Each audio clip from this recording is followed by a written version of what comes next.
discussion sur un thème de grande actualité, notamment l'Afrique, nouvelle frontière économique.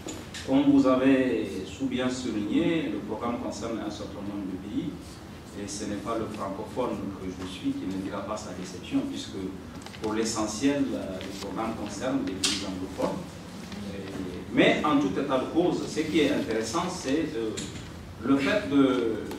Je pense que ce programme va avoir une valeur ajoutée par rapport aux interventions des autres acteurs sur le continent. L'électrification est un défi important. Si aujourd'hui on peut considérer que l'Afrique du Nord a réglé quasiment la question de l'électricité en Afrique subsaharienne, l'accès à l'électricité est un problème essentiel. On ne peut pas faire du développement, on ne peut pas faire de l'industrialisation avec des délestages intempestifs. Dans certaines capitales africaines, vous avez 2 ou 3 heures d'électricité sur 24 ou 5 heures d'électricité. Dans certaines villes africaines importantes, on ne peut pas faire du développement, on ne peut pas faire de l'industrialisation avec cela. Et de ce point de vue, le programme qui va être lancé par les États-Unis, s'il était élargi au reste du continent, aurait une valeur ajoutée pour les relations entre l'Afrique et le reste du monde et pour le développement de l'Afrique. Sans stratégie, à mon sens, les taux de croissance, ça n'a rien changé à la situation, en tout cas pas énormément changé la situation et le niveau de vie des Africains. Il faut une stratégie. Quand on parle d'électricité, lorsqu'on parle de route, lorsqu'on parle de formation, lorsqu'on parle de communication, là c'est l'État. Et ce qui est très intéressant, c'est de voir que dans les années 90, on a demandé, quelque part, toutes les institutions internationales ont demandé aux États de se mettre un peu en retrait et de laisser le secteur privé prendre la main. Au jour d'aujourd'hui, je pense que tout nous incite à demander aux États, à demander aux dirigeants de prendre la main. Ils vont aller aux États-Unis, il faut qu'ils aient un plan, il faut qu'ils aient une stratégie, au moins au niveau de leur pays. Autour de la planète circulent 1850 milliards d'investissements directs étrangers. Donc vous imaginez que la puissance financière des investisseurs, c'est 1850 milliards de dollars. L'Afrique est destinataire d'un peu plus de 80 milliards de dollars. Il est évident que dans les 10 à 15 prochaines années, ce montant va augmenter et que l'Afrique, les pays africains, vont devenir une terre d'opportunités très importante.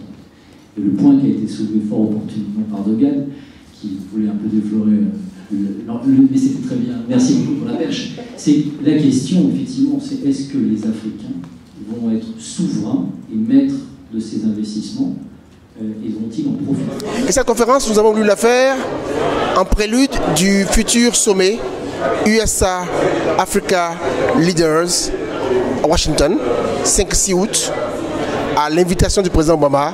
47 chefs d'État et de gouvernement et États africains sont conviés.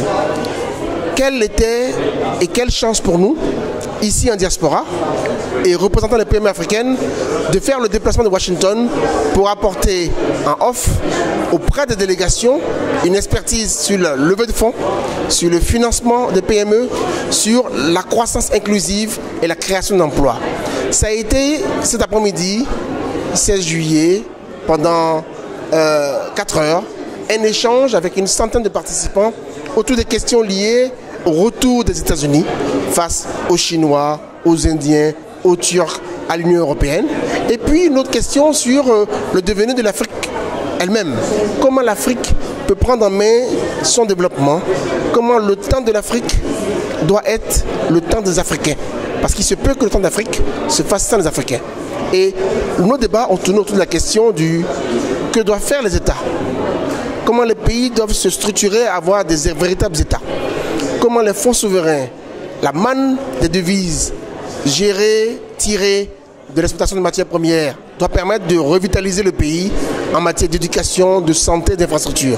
Comment faire en sorte qu'on ne puisse pas automatiquement exporter des matières brutes premières au lieu au moins de faire une première étape de transformation locale. Comment donc valoriser les matières premières avant les exportations et comment créer sur place toute une filière industrielle. Cette industrie naissante qui est en fait une chance extraordinaire pour les pays occidentaux et pour l'Europe, les pays de l'Union européenne en particulier, c'est avoir sur place en Afrique une industrie naissante avec les matières premières, avec du personnel, avec des consommateurs.